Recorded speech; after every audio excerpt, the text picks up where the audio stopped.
उस लड़की के दिए हुए हेडफोन से गाने सुन रही होती है, जिसे देख के वो बूढ़ा आदमी बहुत गुस्से में आ जाता है और उसे हेडफोन को छीन के अपने पास रख लेता है। तकाशी की यह हरकत एमा को बिल्कुल भी पसंद नहीं आती और इसी वजह से वो अब तकाशी से चिढ़ने लग गई थी।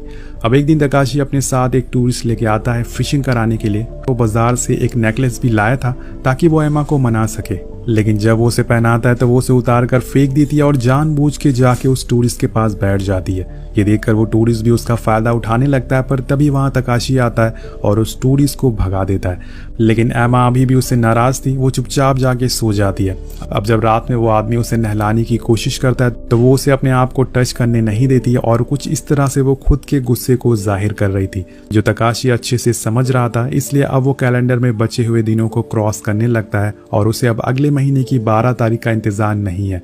वो जितना जल्दी हो सके उसे शादी करना चाहता है, क्योंकि उसके बाद एमा के ऊपर उसका पूरा हक होगा। अब आगे बढ़ते हैं। अब इसी तरह से दिन बीतने लगते हैं और धीरे धीरे वो बूढ़ा आदमी शादी की तैयारियों में तेजी करने लगता है, पर एमा अभी भी गुस्से में थी। ऐसे ही एक दिन अचानक से वो यंग लड़का दोबारा उस बोट पर आता है और अब से हम इसको केंजो कह के बुलाएंगे। उसे देखकर एमा बहुत ही खुश होती है और मानो उसके लिए खुशियां वापस आ गई थी, पर अब बूढ़े आदमी के लिए मुसीबत बढ़ गई थी। अब केंजो ने उसे अपना वो हेडफोन गिफ्ट के तौर पर दिया था, वैसे ही एमा उसे एक डमरू गिफ्ट करती है, जिसे देख के वो लड़का बहुत खुश होता है और उसके साथ एक सेल्फी लेता है। और एमा भी बहुत ही खुश थी, लेकिन तभी वहाँ तकाशी आ जाता है और उसकी तरफ एक तीर छोड़ता है और उसी तरह से जैसे वो सालों से करता आ रहा है। लेकिन इस बार एमा उसका तीर निकाल कर तोड़ देती है और गुस्से में वहाँ से चली जाती है। अब रात हो जाती है और जब तकाशी सब काम करके वापस रूम में आता है तो एमा को नहलाने के लिए, लेकिन वो उसे वहां नहीं दिखती। वो बूढ़ा आदमी समझ जाता है कि वो कहाँ गई होगी।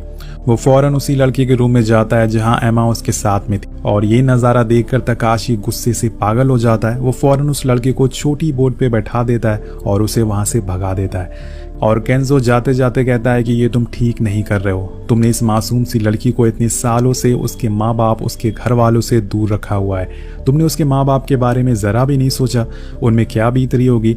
लेकिन अब ऐसा नहीं होगा। मैं इस लड़की को यहाँ से लेके जाऊँगा और उसके पेरेंट्स को भी ढूंढूंगा। ये सारी बातें सुन के तकाशी थोड़ा घबरा जाता है, क्योंकि उसके लिए एमा ही उसकी ज़िंदगी थी। अगर एमा यहाँ से चली गई तो उसका क्या होगा। लेकिन दोस्तों, यहाँ अब एमा भी बदल चुकी थी। उसे भी अब दुनिया देखनी थी। उसे लगने लगा था कि तकाशी ने उसे कैद करके यहाँ रखा हुआ है, और इसी वजह से एक दिन वो खुद बोट लेके वहाँ से भागने की कोशिश करती है। लेकिन उसका यह प्लान कामयाब नहीं होता और उसे तकाशी देख लेता और ज़बरदस्ती पकड़ कर कमरे पे ले आता है। लेकिन अब उसके लिए चीज़ें बदल रही थी। जो उसने 10 साल से सोच रखा था, उसका सपना अब टूटता नजर आ रहा था। इसलिए वो फैसला करता है कि वो जल्द से जल्द उससे शादी करेगा ताकि एमा उसे